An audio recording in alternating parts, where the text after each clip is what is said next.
Hey, welcome everybody to RideMSTA Podcast. This is our second episode where we are being buried by anti-motorcycle dust. Well, at least some of us are.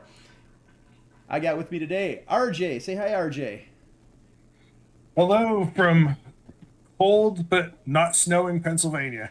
I got Tom. Hello from sunny, warm Georgia. And we got Jerry. And it's just kind of cloudy here in Arkansas, but it's great. Well, Wisconsin has decided they've hated me, so I'm jealous of all you people who have nice, warm, and clean, dry roads. Just saying. All right. First thing we want to go over today, we're going to hit a little bit of MSTA business. We have some upcoming rallies. So, as we all know, the biggest draw to MSTA is the rallies. It's that friendship, that camaraderie. So, if you are in any of these areas, hit them up. We've got April 26th, Not Looking for Bigfoot rally down in Mountain Home, Arkansas. Also, the weekend, April 26th, we've got the North Georgia Classic out of Dillard, Georgia, and Ozark Escape Rally on May 3rd out of Eureka Springs. And then I think there was one more. Let me pull up the events page. Yep, that same weekend of May 3rd, we got the Tusky Muskie Rally in New Philadelphia, Ohio. So, Luck. I don't know if Got a any lot of you guys going have on. been. Oh yeah, and then of course it's May, so May's gonna kick it right off, and we're gonna have a whole bunch coming up. I don't know if any of you guys have been to any of these rallies or not. I haven't. So last year, the one in Dillard, Georgia, the North Georgia Classic, that is put on and kind of run by the Georgia chapter. And yeah, I went to it last year. Typically, they were having it in Helen, Georgia, a few years before that, and then moved it to Dillard. So Dillard's just kind of North Georgia area, north of Clayton. Great riding in that area, so easy. You're within minutes of getting up into North Carolina. You got all the Georgia mountains, so lots of great riding in that area. Oh yeah. Unfortunately, I won't be able to make that this year because just a few days later, I'm heading off to a different rally, so I couldn't do both. Oh man, that's some beautiful territory down there in those Georgia mountains. I miss living on the coast. I've gotten to not the Ozark Escape Rally, but I did the Bull Shoals Rally. So it's that same general area in Arkansas. The Ozarks are beautiful. If you haven't had a chance to get out and ride the Ozarks, go for it. It's worth the ride. So, all right, that's all we got coming up for events before the next episode. Well, a couple of them after, but we're going to move right into topics today because I know Tom's got to cut out a little bit early. So we're going to bump Tom's topic up. First one, motorcycles, toy or transportation? Oh, So I'll kick this one off. This is one that I always ask people because, all right, typically in the U.S., motorcycles are toys. It is a recreational vehicle. No, very, very few people treat it as transportation. I come at it from the other side. Ever since I started riding 17, 18 years ago, I came into it as being, okay, I want it to be my transportation. And also for the last now 5, 6 years, my bikes are my pure form of my personal transportation. So my wife and I have gone down to one car. It's her car. But if I need to go anyplace, I use my bikes, no matter what the weather is. So that's where I come at it, and wanted to hear how you guys approach it because you know how it's viewed in the U.S. is very different from Europe for the most part. But we're still under that banner of it's just a toy for weekend entertainment.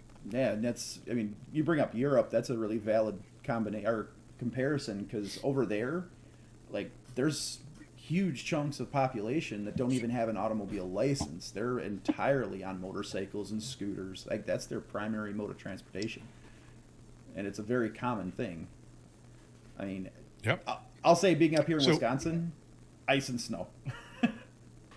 So Yeah, I think that one part. If my mic's bothering anybody, just let me know. oh, it's perfect. I think that one part that's really detrimental to us in the States is just how much we live in big areas. So it's hard, like commuting in big cities. When I lived in Dallas, there was no way I was going to commute on a motorcycle. You just feel like that little Frogger character in the video games, and that's never any fun. I think in Europe, it's much more. The people around you are more perceptive to the ideas of having two wheels around, where it still seems like in America they just view us as targets sometimes. Yeah, I mean it's. I would say You the have- yeah, exception. I mean, I would say the go exception ahead, to that would be RJ. California, with having the legalized filtering and lane splitting. There's a lot of people that their commute would have been 2 hours, and it goes down to a 45-minute commute because you can you could filter through traffic, splitting through traffic, and most of the other European countries allow that as well, and their Yeah. drivers are used to it.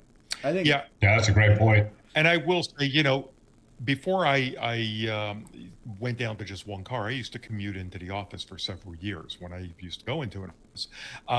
So I've been commuting just purely on a bike, probably 10 years in the Atlanta area. Yeah, you really don't save much time over a car because you got to still obey all the laws. For several of those years, Vespa scooter, and that was the best commuting vehicle because easily maneuverable around traffic. Yes, Jerry, you got to be comfortable in getting around the cars and being aggressive to take whatever spot you want to take. But what made it the best was heading home in the afternoon. There was a couple of roads with those few great curves, and that just made the day really nice.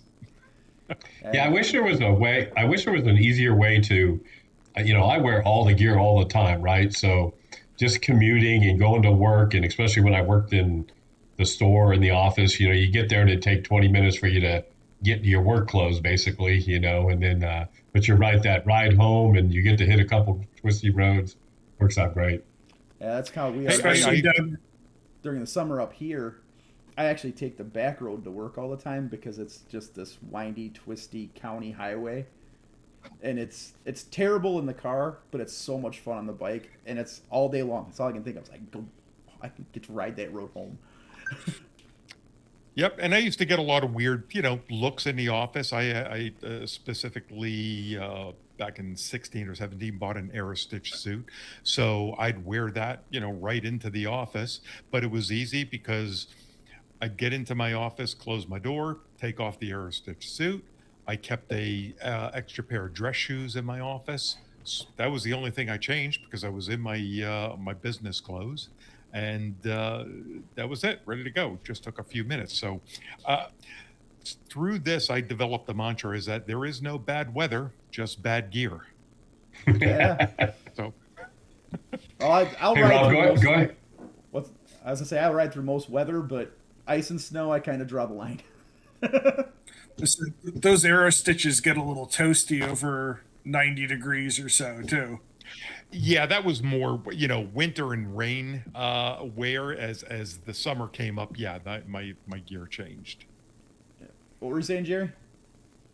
No, I just said, Rob, in the wintertime, man, the hardest part for you is just getting those spikes on your tires. So it rolls through the ice really well. I got a rivet gun. We're good.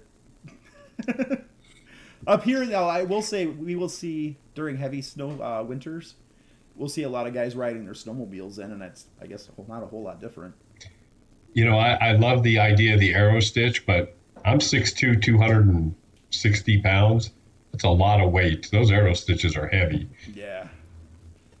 I don't know. I work with a bunch of guys who are of the very Wisconsin motorcycle mindset. I dare not, blaspheme an entire group of people, but we all know who they are.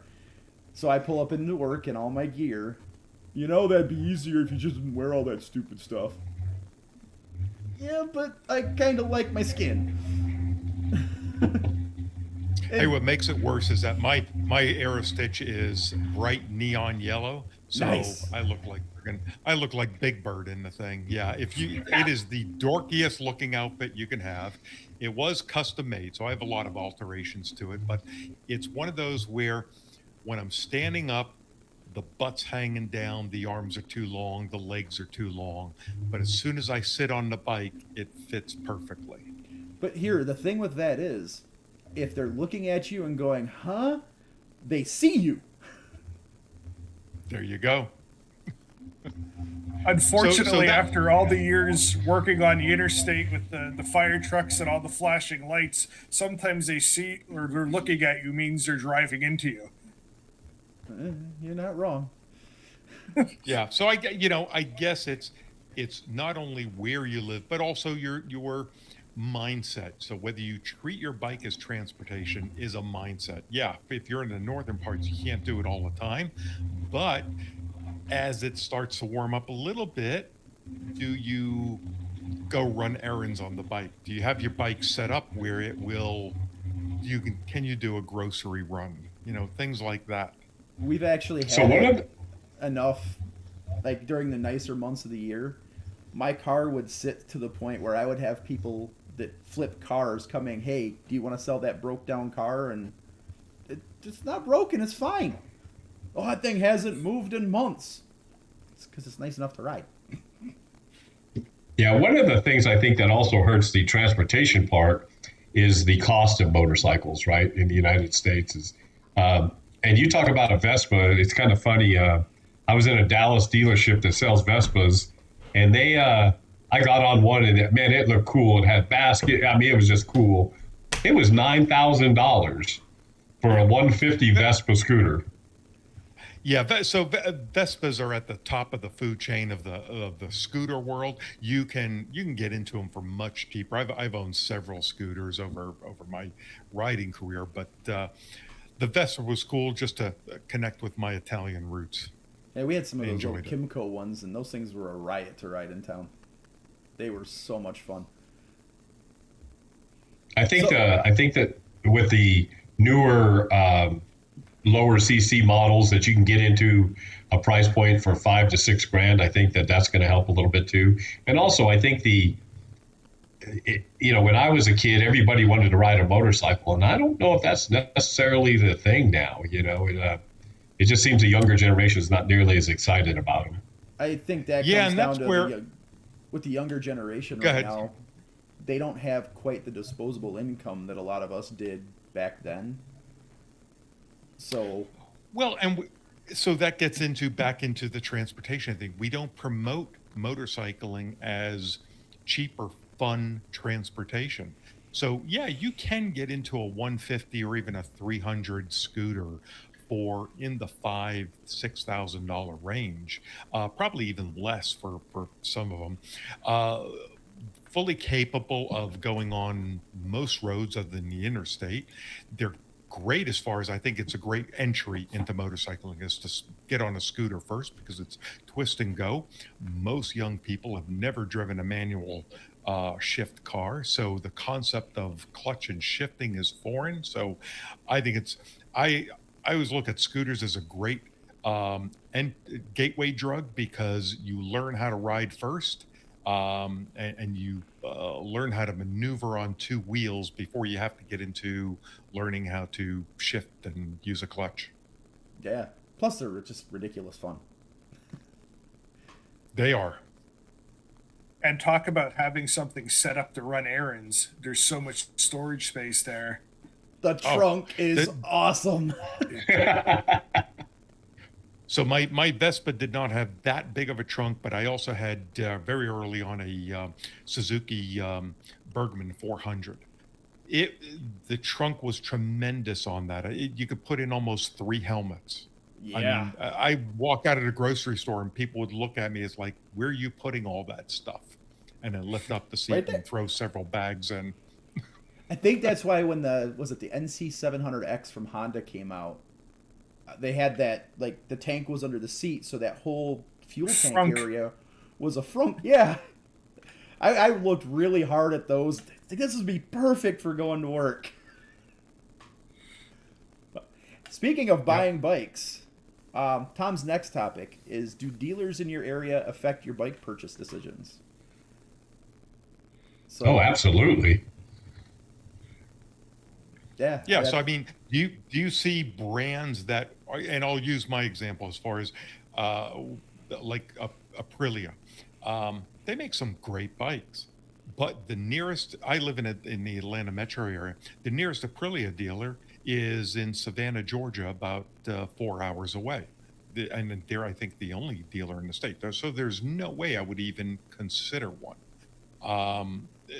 Other dealers near me have some good, some not so good reputations, and that does, at least for me, make a determination as to the bikes that I'm looking at and want to get serviced. Yeah, see, I'm kind of in the same boat. Like, I love Aprilia and I love Moto Guzzi. I don't even know where the nearest dealers for those are right now. I think there's one of each in the Twin Cities, 3.5 hours away.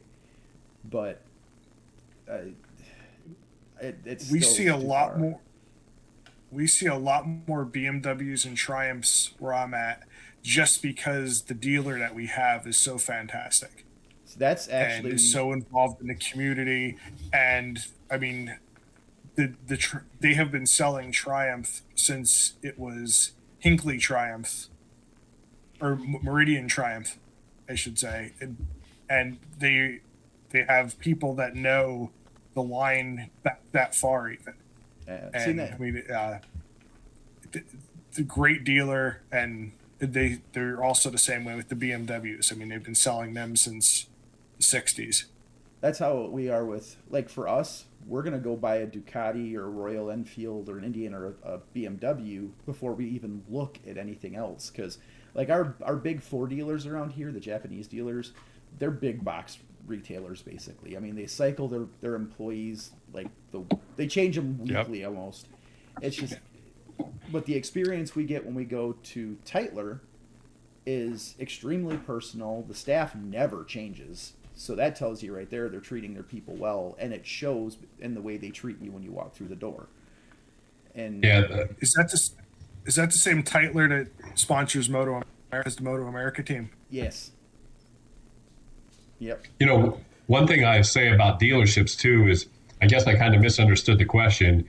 I don't mind driving to, look, I live in Arkansas. We don't have a BMW dealership in the state. We don't have a Ducati dealership in the state. So if I limited my choices to what was dealers here, I'd probably never buy a motorcycle. But I will go, and I'll drive 4.5, 5 hours to go to Dallas to a dealership that I know is reputable. They also sell everything, right? Everything. So I don't have a problem going 2.5, 3 hours going to a dealership, as long as, again, like Rob said, the dealership's not flipping employees. The service department's good. You can get some, in today's world of the online, you can easily communicate with them.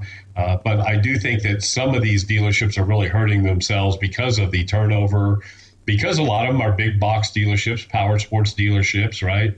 I'll drive 5 hours to go to Dallas to buy my next motorcycle. I'm sure that's where I'll go get it. Just because I know the dealership, and of course then service kind of sucks, to be honest with you, because then you got to go so far. But I think the mom and pop dealerships, or the ones that are at least smaller, I think are more attractive than these big box dealers. Yeah, and like you said, the service is the biggest thing for us over here. Like, we've got a Yamaha dealer 15 minutes away from my house, but they've traditionally been very power sports. So a lot of UTVs, a lot of ATVs, stuff like that. They don't do much for motorcycles. So I can go there and get parts for stuff that's out of warranty, but they really don't even want to touch the bikes right now because their service techs aren't really bike savvy. They're trying to change that this year, and I adore those guys. They're one of my customers at work. They're great people. They're trying to bring the bikes in this year, but it's been a real struggle for them. So if I need warranty work or anything like that, my choice is to take it to one of the big box dealers because they're the only thing within 4 hours. So Tom, what's your experience? Do you have good dealerships, or?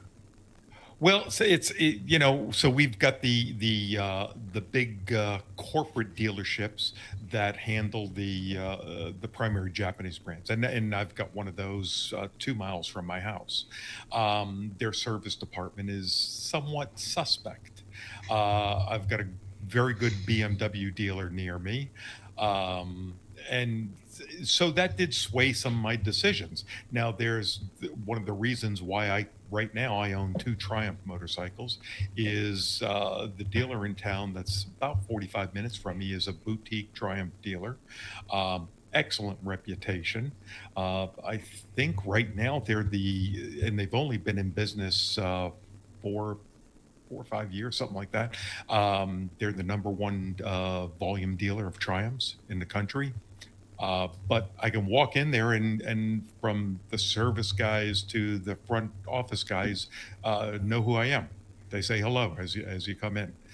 They're also associated with a coffee shop, which is really nice.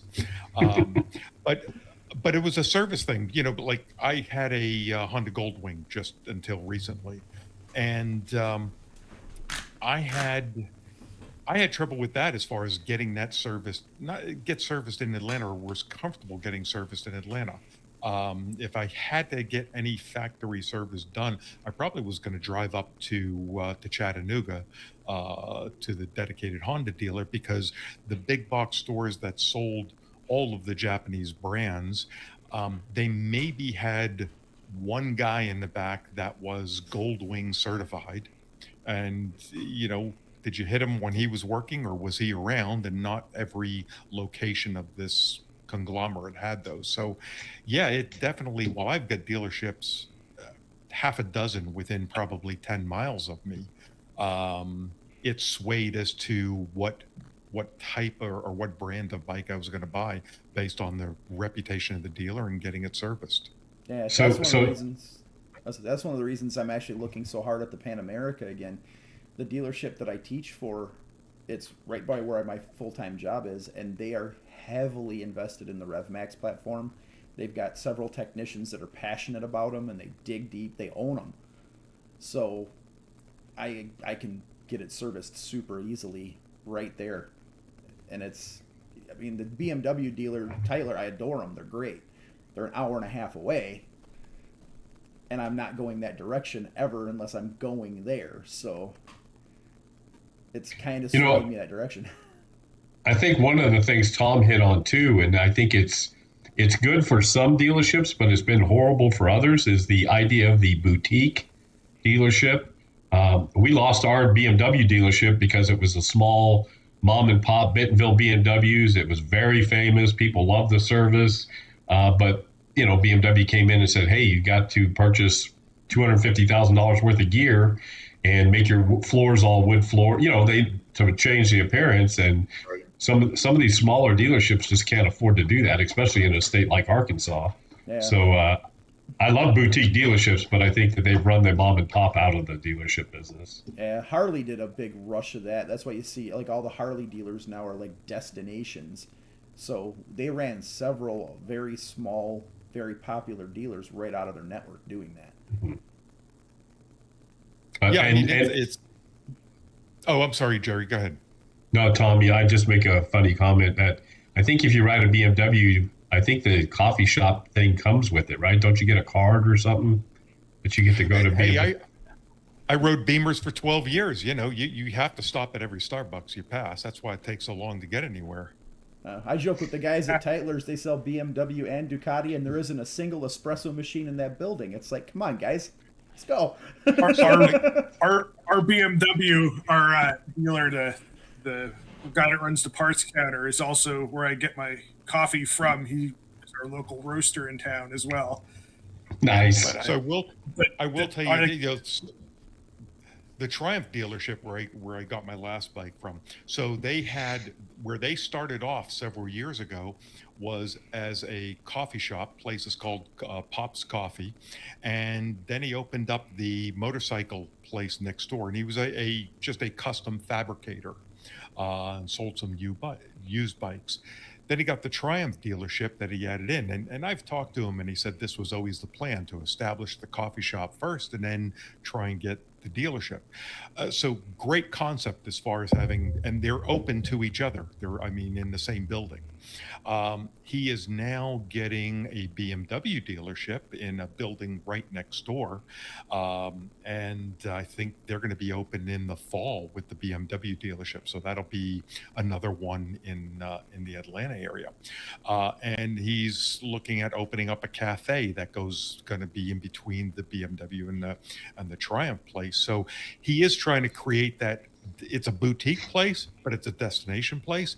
And starting in just last week, he does a monthly bike night associated to the coffee shop and the Triumph dealership. And there's 100 people there on the monthly bike night. So it's while it's a mom and pop, it's a great concept as far as combining those two together. Our BMW Triumph dealer does a lot of things like that. Like when they have the new BDR movies that come out, they usually do a screening thing. They've brought in speakers. They had Christmas parties. And it seems you have to do something to engage the people, make them want to come. Kind of like the Harley dealers have done a pretty good job at getting that house feeling to the dealerships. And I think that oh, absolutely. And it seems to be like the BMW, Ducati, Indian, Royal Enfield, those dealers, Triumph dealers. It's like they have a niche where they're able to capture that same ideology. I've never seen the Japanese manufacturer dealers do that. Like the closest thing we've got is one of our big dealers up here does do a bike night like once a month. But that's about it. Otherwise it's Best Buy for motorcycles. But no, yeah, and it's funny. We even had one of our dealerships that's about 30 miles from me. They were an independent. I think they had all 4 of the Japanese brands in there, and they recently got bought by one of the large conglomerates out of Texas. And soon after the purchase was made, about a month later, I went in, and basically the place was turned into probably 70% ATVs. Bikes were pushed to the back. Used and new bikes were kind of intermixed. All of the brands were intermixed. I had a tough time telling. It was more of an ATV store than it was a motorcycle shop. Yeah, and it was a shame to see that happen. Well, since we're talking about motorcycle shops, I think we should move into RJ's topic because this falls in the line with getting serviced. We're into the start of a new riding season, so how does everybody start up and get ready and geared up for your riding season as you're coming in? What kind of bike maintenance are you doing? I'll let you take over on this one, RJ. I was going to say this is a little bit more applicable to myself and Rob compared to Jerry and Tom, and to have the beautiful weather year round that you can ride 11 months out of the year regularly. That's what I was going to comment is what is this comment? What is this concept of a riding season? I don't understand. Hey, just sometimes I have to. I was to say, just because yours runs 364 days a year. I do have to close my garage sometimes when I'm working on my bike. It's a little chilly. Ouch. That was straight to the heart, you guys.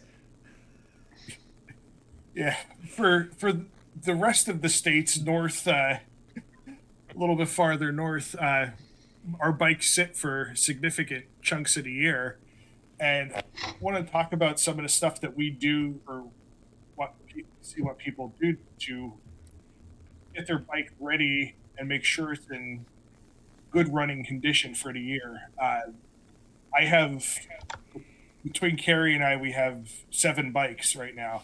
I actually have a whiteboard in my shop with all the bikes listed on it, when the oil changes were done on them, what the tire dates are, and when the tires were put on the bikes, when the registrations are due on them, and any kind of outstanding maintenance issues. And the bigger stuff I try to get through, like over the winter. Like this year, I redid suspension on forks on a bike. carburetor clean, carb sync, stuff like that over the winter. Changed tires out on a bunch of them that my date codes were getting to that 4 or 5 years old down the line. And in fact, this week, my jug of high temp brake fluid came, and every single bike that we have that has disc brakes on it is going to get the fluid bled out of it for the beginning of the new season. And I was wondering what people do to get their bikes ready. One thing I will say is, if you're in a northern state, the best spring prep is good fall storage. So Absolutely. Like, for us, we'll take our bikes, we'll top them off with non-ethanol fuel, bring them home. If I'm close enough to an oil change and I hadn't just done one, I'll go ahead and just change the oil, put it on the stands, plug the battery tender in, and leave it. And then come springtime, the bike's battery's good to go. You've got good fuel in the tank, no moisture to worry about. But we do, like, winter for us is a good season. We call it mod season. So same as you, RJ. If anything major needs to be done, that's when I try to schedule it to get done, because I've got months to take it apart and get into it. Like this year, I did a valve service on the tracer. I did the spark plugs, the full throttle body sync. All that gets done over the winter, and then she's good to go come springtime. And the one thing, and kind of jumping around my topic a little bit, after you do those sorts of things, to keep in mind those first rides of the year, that bike might not be the exact same way it was when you parked it in fall. Right. My wife Carrie said I'm allowed to share this one. We had a little incident on her first ride of the year that we took when we had a couple of days of 70 degrees last week. In the fall, I had used her bike for a track day and bumped the preload up a little bit in the rear shock because I weigh significantly more. And over the winter, it got a new set of tires on it, same size as what was on it before, but the profile was different. She stalled the bike at a stoplight, and with that profile change in the tire, the bike sits almost a half-inch taller than it did when she parked it in the fall. And she wasn't able to get her footing right, and $80 clutch lever later, the bike's back in good condition. But it's keeping in mind that those changes that you made, the bike may not behave exactly the same way as it did, or the fact that you put brand new tires on it and you haven't run them in yet. Yeah, well, I think one of the things too, that even though we get to ride a lot right during the off season, I think people need to realize when they come back, roads are going to be a little dirtier because of the winter, right? Especially up where you guys live. And you haven't ridden as much. I mean, I laugh because we can ride year round, but I don't ride as much as I do during the regular season, right? So everybody should kind of ease back into it a little bit.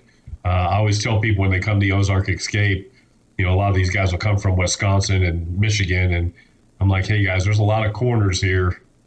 Go ahead and just kind of ease into this. You don't want to take your bike home on a trailer. So one of the things I know I do, and it's kind of part of my rider coach brain, is on the physical and mental side that RJ had brought up in his notes.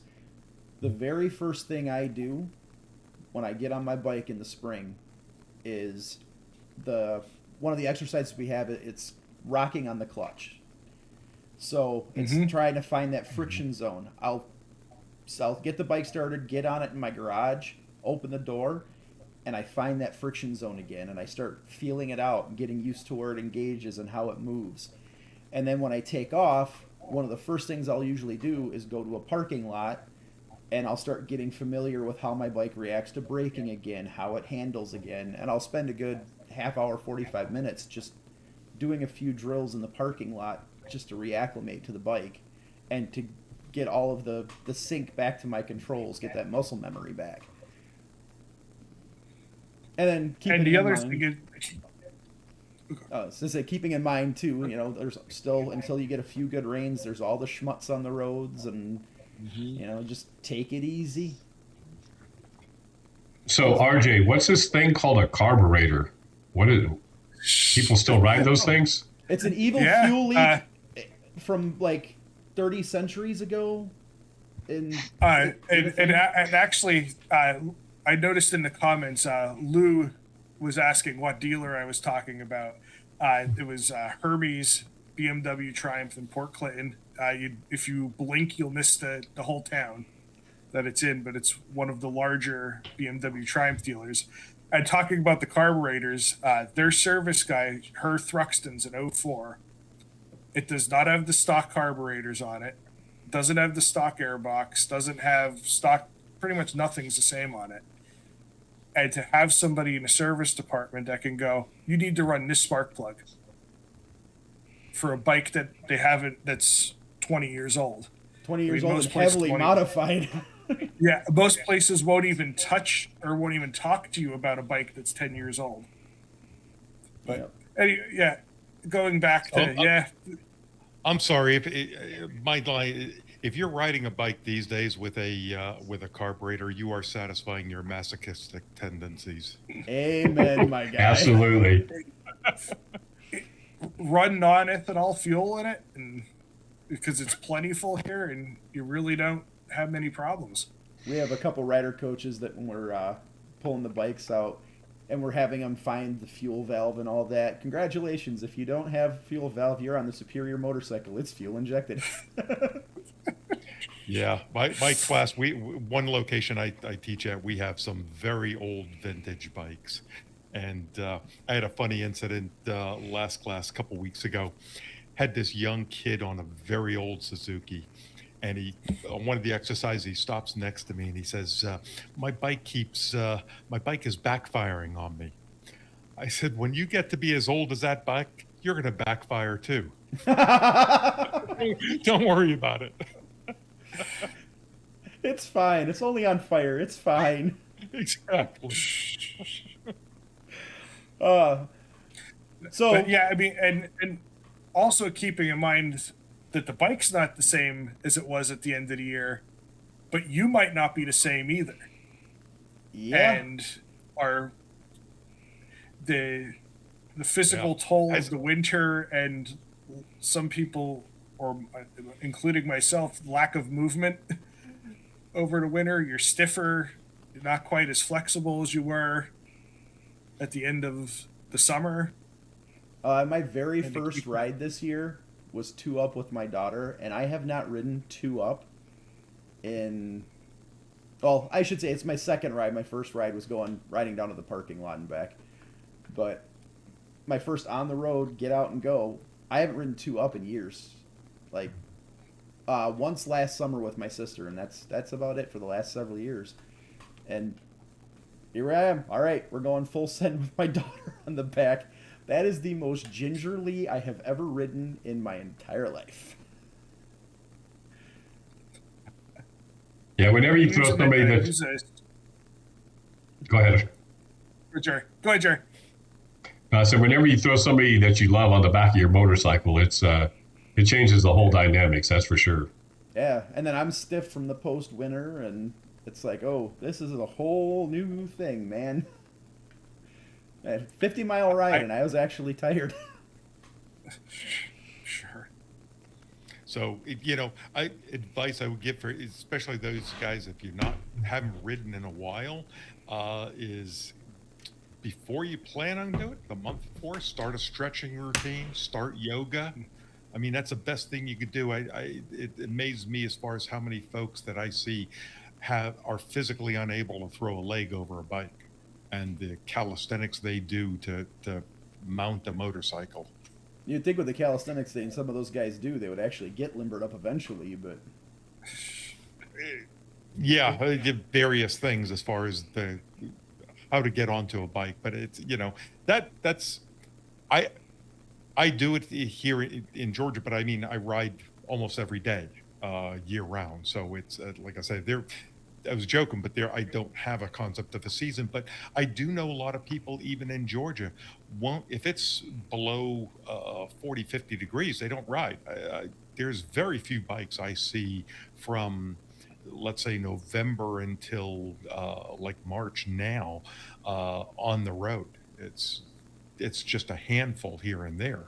And I know a lot of guys that if it's better than a 20% chance of rain, they're not riding. If it's going to be below 50, they're not riding. So it's the same thing in the South. It just depends on your tolerance. Right. Well, and that One of the things I took from training that I'd taken, it was a Champ U course, and they had suggested basically having a mantra when you get on the bike of where am I at and what am I doing, and answering that question to yourself before you go, and make sure check in that your mindset's where it needs to be. And I am riding with a passenger today. I need to take it a little bit slower, or there's still some salt on the road. Maybe I should only be really riding to about 60% of my ability today. Right.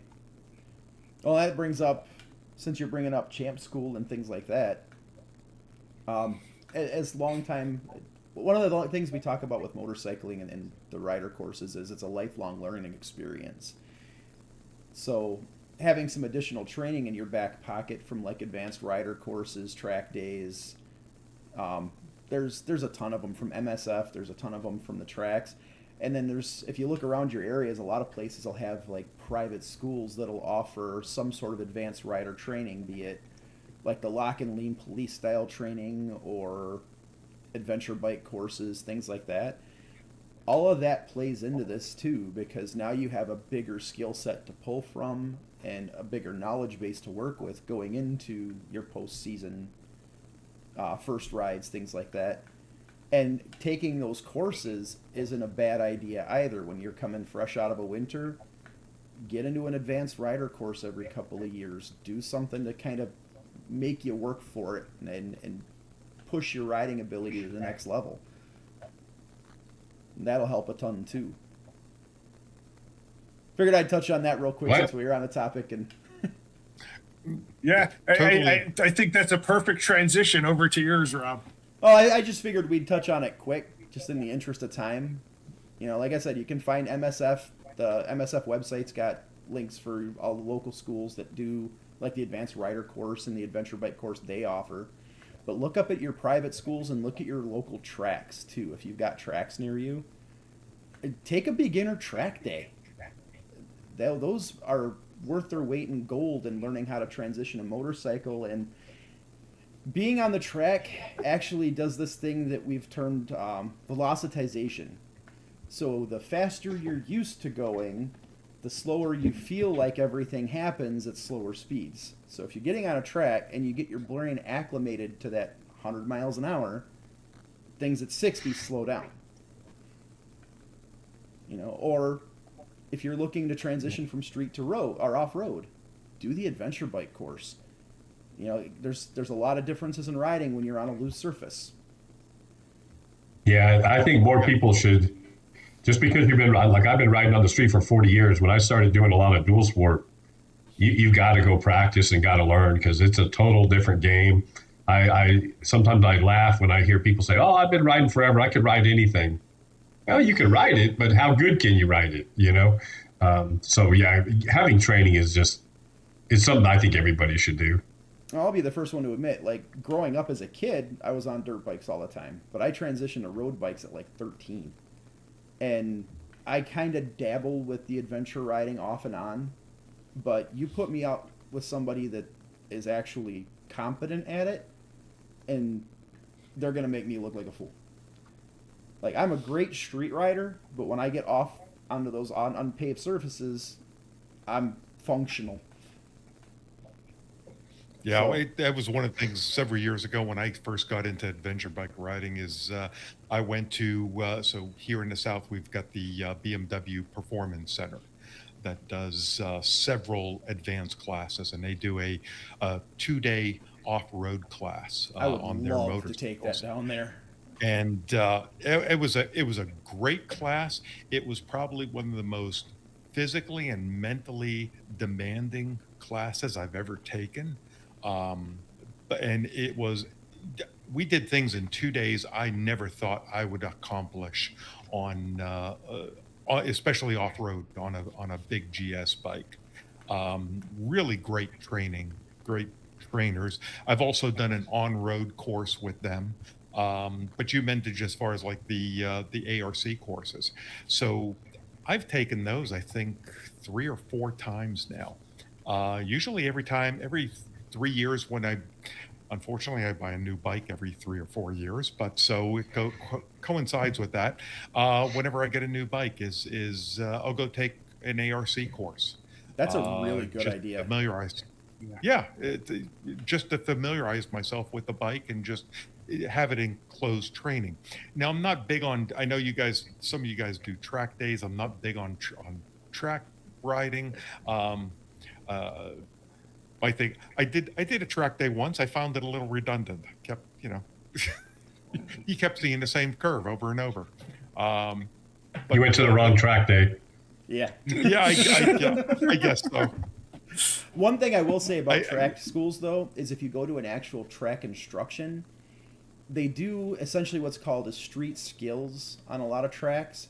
So they use the track to teach you higher speed maneuvering. So say you're at highway speeds and you need to get out of the way or brake heavily, or you're in a curve and need to slow down fast. So they're teaching you like the advanced techniques like trail braking and things like that to do the faster maneuvers. Yeah. Well, like this year, I am trying to arrange my schedule. I don't know if you guys know Ken Condon or know of him. He runs a non-sport bike track day up in the Northeast. So I'm trying to arrange my schedule to be up in the Northeast, Rhode Island, Maine area around that time when he's doing that. Just to do something different. And I would like to try one of those, either the Champ School one or who's the other California Superbike does. Right, I think that's the one.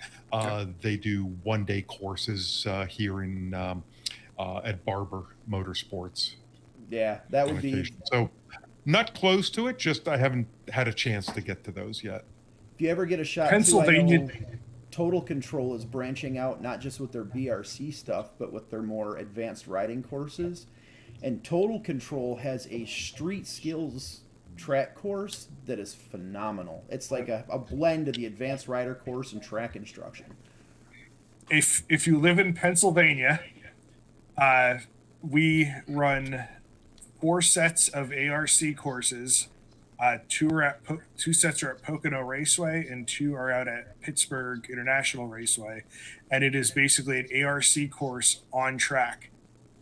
And Pennsylvania is one of, I think, the only state in the country where all of our BRC ARC courses are free to If you're a anybody Pennsylvania who has a resident, license. Right? Yeah, in Pennsylvania. So if you're in Pennsylvania, it's a great thing to take advantage of and actually get that advanced training and it's there for free. I mean, you could take it twice a year if you wanted to.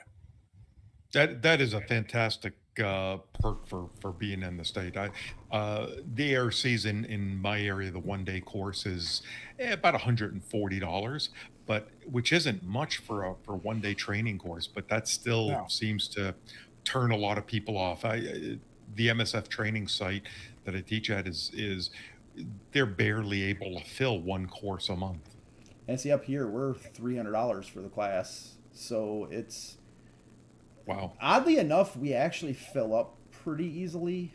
But I see so many motorcycles up here. We figured we've got about a 30% take rate on active motorcyclists. And they've also figured out that out of the active motorcyclists in the state of Wisconsin, only about 30 to 40% of them actually have a license. So really, yeah, it's Pennsylvania is supposedly beginning to look at the sales versus licenses. Yeah, that's what for we registrations. And it was staggering. We just had all our new stats this year, and all you can do is shake your head because you're passing these huge parades of bikes going, there's 100 bikes there and maybe 20 of them are actually licensed and maybe 10% of them know what they're doing. It's like this. Yeah, I mean, I met a guy several years ago. He rode for 11 years on a permit. Yeah. Just kept going back and renewing it. Now, Wisconsin will only let you do it 3 times, and they're good for a year. And then after that, you can't even take the road test. You have to take the course. Okay. So it's Georgia is even the MSF course BRC is not mandated. You can just go to the driver services and take the test yourself. Yeah, you can do that here too, as long as you haven't renewed more than 3 times. Gotcha. Okay. Which is, Yeah. I think,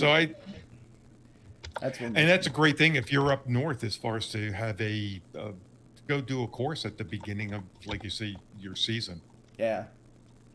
But, well, let's go ahead and pop over to Jerry's topics real quick so we can get Tom at least into some of them before he has to take off.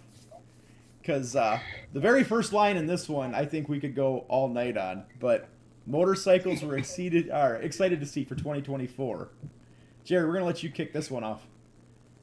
Yeah, boy, it's been a long time since I've been this excited for new models of motorcycles coming in. And there's a couple of reasons, right? I love the fact that these middleweight motorcycles are coming back into play. Oh, yeah. I love that these new entry-level motorcycles, the Triumph 400, if you guys haven't taken a look at that thing's unbelievable. The Scrambler 400 version. Oh, man. And it looks amazing, right? You know, Yeah. it's just an exciting time. And even in the sport touring mob, you know, you get, for a while there, we got kind of stuck with, you know, you rode a C14, ST 1300, or you rode a BMW. Well, now the Suzuki GT 1000, you know, there's just so many cool motors. The Tracer GT Yamaha is amazing. You know, and they're $15,000-$16,000, which is a lot of money, but it's not Ducati BMW crazy when it comes to those types of bikes. And then you also have the new BMW 1300 GS does nothing for me, but a lot of people are really excited about it. I saw one in person. Yeah, they're okay. I mean, I really like the looks of the older GSs, to be honest with you. But for you guys, what bike's really kind of exciting you? If you had to go buy a new motorcycle today, what would you guys go buy? Tom, what would you go buy? Well, I'll answer that because I just did it a month ago. So the 2024 that I was really excited about and went and bought was a Triumph Tiger 900 GT Pro. That's a great motorcycle. And my short list was that bike, the 2024 Honda Africa Twin, and the new Moto Guzzi Stelvio that it was coming out. So between those 3, the Stelvio was the bottom of my list. I had seen the Mondello that it's based off of. I had sat on that. I do have a one dealer near me, but they were coming into the States, trickling in. The Africa Twin, I did get to do a test ride on, didn't care for it. So the Tiger 900 was kind of like the Goldilocks bike, as you said. So I went smaller rather than for the 1200. I didn't need the power. I didn't need that size of bike for the type of riding. I love that Triumph offered a premium bike with heated grip, heated seats, everything that is on the big bikes, but in a 900 platform that weighs under 500 pounds. That was what excited me about the bike the most. You know, the Stelvio, I'm really excited about it. I'm actually going to go. I want to go ride one. I love the look of it. So that's one bike I really like. But I have 2 friends that ride the Triumph 900 GT, and you are going to love that thing. It's a fantastic bike. RJ, what's exciting you? And hey, they don't have carburetors. Yeah. Unfortunately, the bike that I'm most excited about, I can't buy. It's the XSR 900 GP because they're not importing it. But for me, the 2 that I'm most looking forward to actually seeing and hopefully throwing a leg over are the Daytona 660 and the Ducati Hyper Motard 698. That 698 is going to be amazing, I think. Yeah, I mean, and I'm kind of there's nothing really in the sport touring realm because I have that Tiger, and that hits all the boxes for me. For that, it's a fantastic touring bike.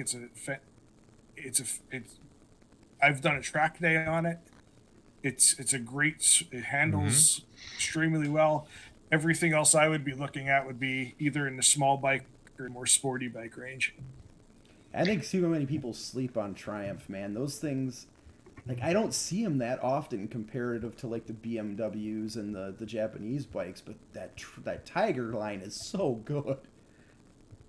It's really good. And the other thing that drew to me is that, I've owned 2 GSs in the past, is that it's nice to have something that doesn't look like everybody else's. Just something a little bit different. The triple is an interesting engine. I've never had a triple before. So yeah, I mean, they're just hitting it with a premium bike, not at a super high price point. Because when I looked at mine and I looked at a GS, the GS is $10,000 more by the time you put everything that you have to put on a GS. And I was hard pressed to find $10,000 worth of bike in a GS. Yeah. And that's the thing. Go ahead. That's the thing I look at is, hey, I like riding my big Versas because I don't see 1,000 of them on the road, even though it's a great motorcycle. But another thing is I just look at, I would love to have a Multistrada V4, VS, I mean, they're great, but are they $10,000 to $12,000 better than what I'm riding right now? And that's my, my biggest thing. So Rob, what excites you? So you actually already hit on the... Rob, before you jump in, unfortunately, I've got to drop out. I had a hard stop at 5:00, my local time. So my apologies to everybody. Hey, it was a great show. Thank you all very much. I think this was great. I hope everybody got some entertainment out of this. I know you guys are going to continue on for several more minutes, but thanks very much and look forward to the next one. Yeah, thanks for Tom. coming on Take again, care. Tom. See you, Tom. All right. Thanks all. Bye.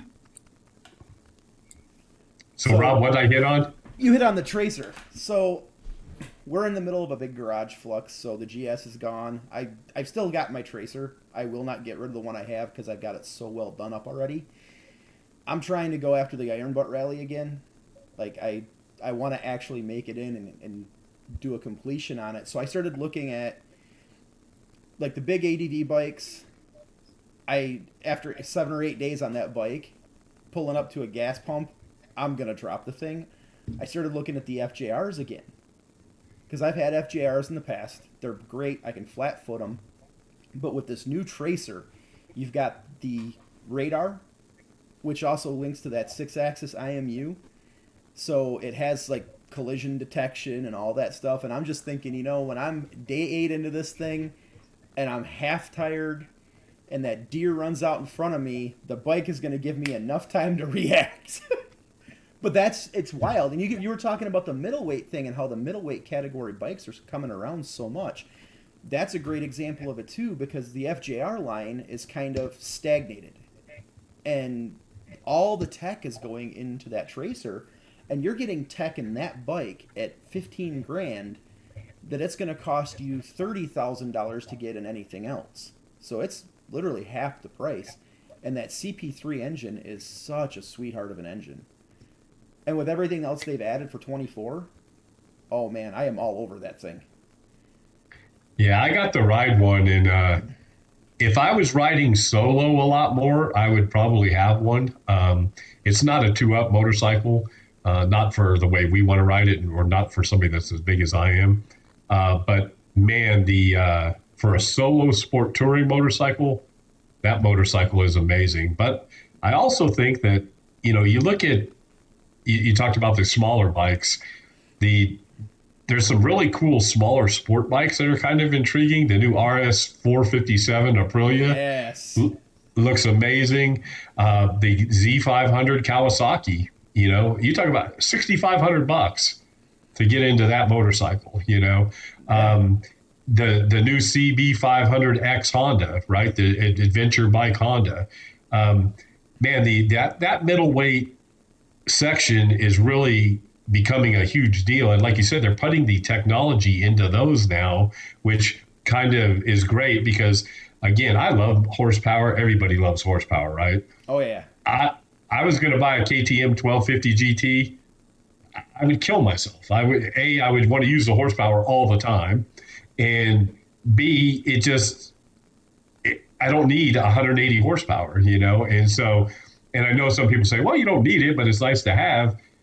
I want usable power. And that's one thing, the Tracer GT, the Versus, 110, 120 horsepower is plenty to get anybody in any amount of trouble, so. I come from a background of very fast bikes. Like, this Tracer I've got now is the slowest bike I have owned aside from a KLR in probably 20 years. I mean, I was leader bikes, turboed Hayabusas, you name it. I was on really fast bikes. And I thought for sure jumping on this thing, I was going to feel like it was lacking. But I've ridden that now. I've ridden the 900 Pro Triumphs. I've ridden the 890 KTM Adventures. And I don't feel that. I mean, maybe it's partially age too. Like, I don't need to do 200 miles an hour down the street. But I don't feel like I'm missing with all the mid-range that they put in the power band on these middleweight bikes. They're so punchy. Like, I'm not giving anything up. I'm giving up top-end speed. That's it. So you're trying to tell me a KLR is not a fast motorcycle? I debated turboing it and finding out, but it was not. The tractor of off-road motorcycles. And it's funny, like, we have this BMW G310R that my wife jumped on to get back into riding. We won't get rid of it because it's so much fun to ride it because you can just pin the thing everywhere. Well, my wife's Duke 390. I end up taking that out more often than some of my bigger bikes because I can go have fun on it. And if you're pinning it wide open going up a hill, you're barely breaking the speed limit. Yeah. Yeah. Yeah, my 390 Adventure is amazing. I'll never get rid of that KTM. It is a great motorcycle. Oh, that's the other one too. You're seeing so much improvement in that light and small bike range with like the 390 Duke and 390 Adventure, these little BMWs. I mean, even when you get into like the Yamaha MT-03, that is a hoot to ride. I think the thing is like you said, in America, we just get this thing in our head about, bigger and better and faster and everything. And I'm really excited about, I think these newer bikes are going to help draw new people into the hobby without killing them. I hate to say it, and because a lot of people don't go take safety classes and that sort of thing. And I'd rather have you out there trying to kill yourself on a 310 than on a, Hayabusa or something, right? So, hey, one of the last things I want to talk about, and I don't know how you guys are on this subject, but the influx of Chinese motorcycles. So the CFM group of motorcycles, if you haven't got to check some of those out, that is a lot of motorcycle for the money. And go ahead. I was going to say that CF Moto stuff, they kind of came out of just out of nowhere. And when you go ride those, they don't feel like a Chinese motorcycle. Like, they don't feel like your typical Ling Fang or Lifan or any of that. They don't, because a lot of people are riding them already and don't even know it. Exactly. They're twin motors. CF's making the 890 motor for KTM, the 790 motor for KTM. I think they're making the 1290 for KTM. Yeah, they shifted a lot of KTM's production as of sometime this year. It's coming out of Austria and it's going to CF Moto's plant. Yeah, go ahead, RJ. Go ahead. They've been doing a lot of their motor assembly for them for years, and then shipping them to Europe and having the bikes built there. Yeah, I had the opportunity to ride the 800 IMAX, and man, that was a very nice motorcycle. And I think you're going to start seeing more dealers coming into play. with more of a dealer network. That'd be my only thing now is having to wait for parts or whatever. But if anybody in motorcycling's tried to order parts recently, everybody's back, right? It takes forever to get parts for, seems like for anything, any motorcycle. And one of the things I did see where KTM, I don't know if you guys saw that they're purchasing MV Agusta. They did. And It's so already done. Yeah, so they will be venturing into that luxury market. So kind of excited to see about that. But hey, so I'll ask you guys a question. So Rob, if you had to buy a motorcycle, 600 cc's or below, what would you buy? Right now, it'd probably be a toss-up between the G310 GS or the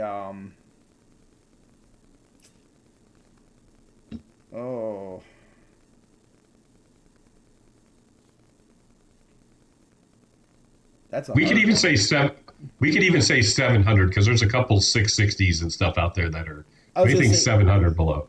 The the Transalp's a 750, isn't it? Yeah, have you seen one of those in real life? Yes, actually, our Honda dealer got one in. Oh my God, I'm all over that thing. I need to demo ride it so bad. I don't know. I'm gonna throw out. I'm waiting for the new Himalayan because I really like the old one. I just hope they put more motor in it. They did. Yeah, They got because a bump. it's, boy, that thing, I tell you, with my big body on there, I look like a bear on a bicycle, and it struggles. And but RJ, what would you buy? So, if money was no object, I think it's a ZX4R. Oh, I've just that's rode such one a of good them. one. That bike was so much fun. It was having something that's the motor spinning up to 16,000 RPM. Right. But more realistically, I'm currently shopping and looking around for a Vitpillen. Oh man, I forgot about that thing. 410. Yeah. Didn't they do It's- another one now it's- too? it's- It's a bigger Vitpillen. Yeah. It's the same motor as the 390 KTM, which is a great motor, and that'll probably be my next bike that I use for like track days. And then you could also do like the DGR rides and stuff on it because it's kind of classic looking and doesn't have the alien headlight. So how about you, Yeah, Jerry? that's. Oh man, there's so many. The Aprilia RS 457 is very intriguing. I would really like, and to be honest with you, that the ZX or the Kawasaki Ninja 4RR, that's yeah, that's pretty cool. But I think if it came down to it, I'd probably wind up with the. I like the 660 Triumph a lot. I'd probably wind up with one of those. And but yeah, it's that little market there is really big. And hey, so another question. So now, if money's no object, you have to buy a motorcycle 1,000 cc's and up. What are you going to buy, RJ? Ooh,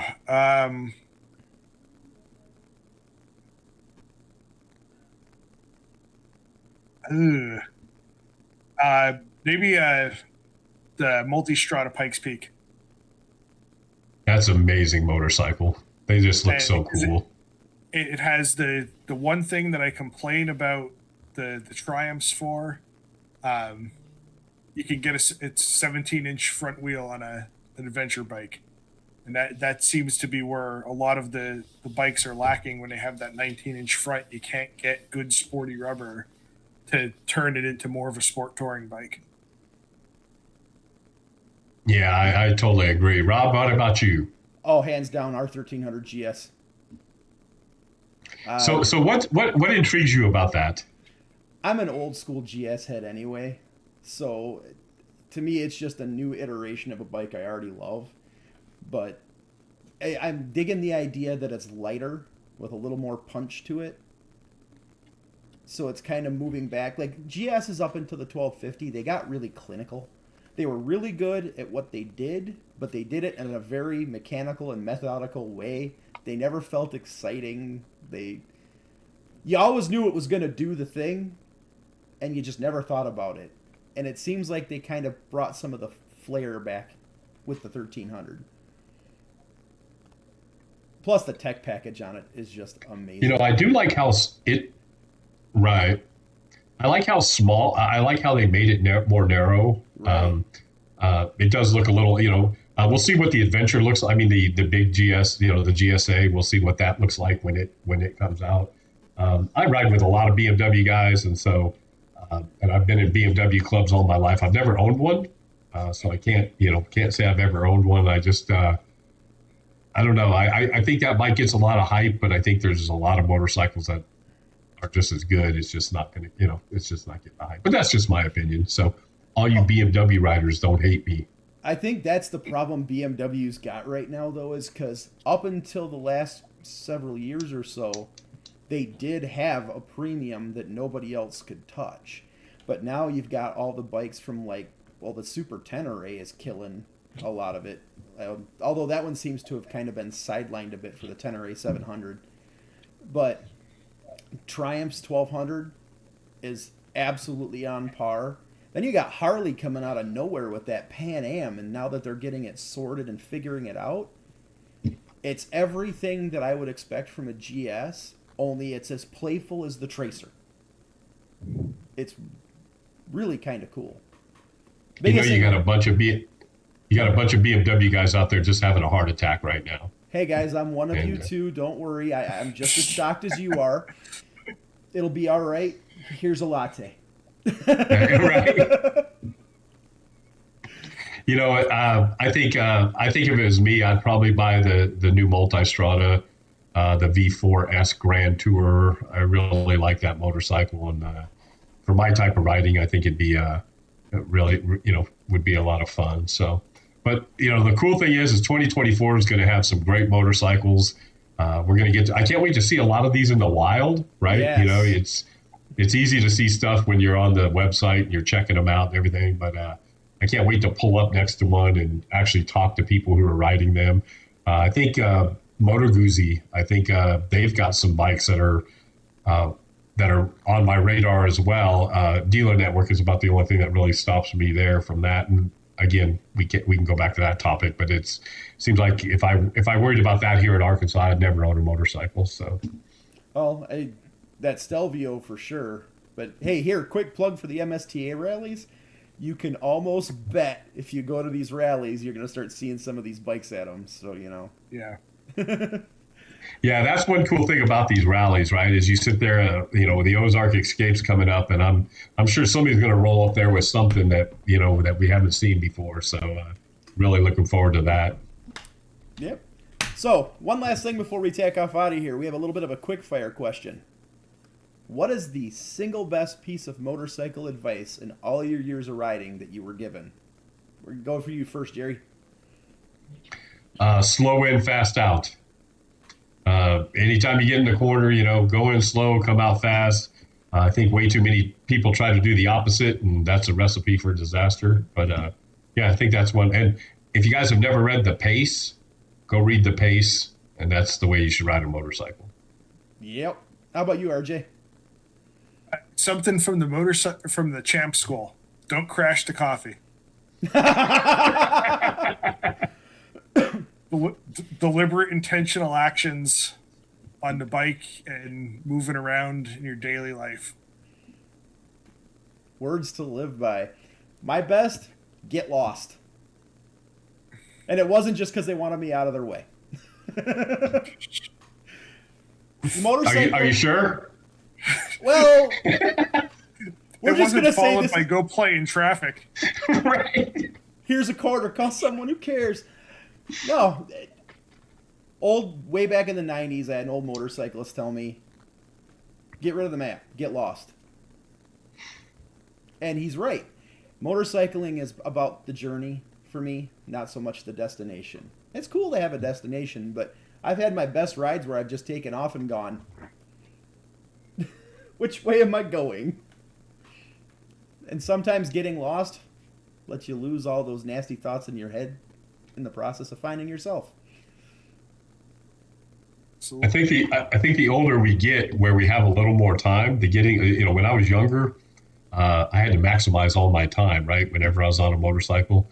Now it is kind of nice just to get up and look at all 3 motorcycles and go, okay, which one do I want to go out and go ride on today and not have any place to go? So it's, one cool thing about our hobby, right, is that it's an individual, whatever that word is, right? It's an individual sport, and whatever people get out of it's what makes it, right? That's what's really cool about it. So Absolutely. And everyone can like different things. There's Yeah, room for everybody in it. Absolutely. Well, don't forget about the rallies coming up. If anybody needs more information on them, it's RideMSTA.com. Just go under the rallies tab, and there's a calendar. It'll tell you where they're at, what's going on, how many days, lodging, the whole 9 yards. Don't forget to sign up for a membership while you're there. Lots of perks to being a member to MSTA. Come join us. We're the friendliest group of nerds you'll ever find. Any closing Absolutely. comments? Go ahead, RJ. What do you guys got for closing comments? I'll jump in there. Hey, I just want to say thanks to Rob and RJ for putting this all together with us. It's I've gotten a lot of great feedback from MSTA people, and so it's been pretty inspiring. We're going to get better at what we're doing. So I think the first episode and the second we'll get better. But really do appreciate everybody's feedback. And again, this whole thing is all about just riding a motorcycle and the camaraderie of motorcycles. It doesn't matter what you ride. It doesn't matter which group you're in. Look, I love the MSTA, and I would love to have you join the MSTA. But I'm more in love with just being a motorcycle enthusiast and what that means. And the cool thing about being a motorcycle enthusiast is we get to hang out with other motorcycle enthusiasts. And we get to even talk about people who want to ride motorcycles with carburetors and people who want to ride motorcycles that are fast. It's just a cool hobby. So all this whole podcast thing, whatever this is, I just hope people get the bug to learn and want to ride a motorcycle, because I would love to share that with everybody. So I know that's sappy, but that's where I'm at. 100% agree with you on all of that, man. All right. The more motorcycles people see, the safer we all are. Amen to that. Exactly. All right, everybody. Thanks for tuning in. And once again, this is your show as much as it ours. So send us your comments. Send us your feedback. It'll go up live on the podcast feeds probably tomorrow or the next day. It takes a little bit to process. So until then, we'll see you next time. See you guys.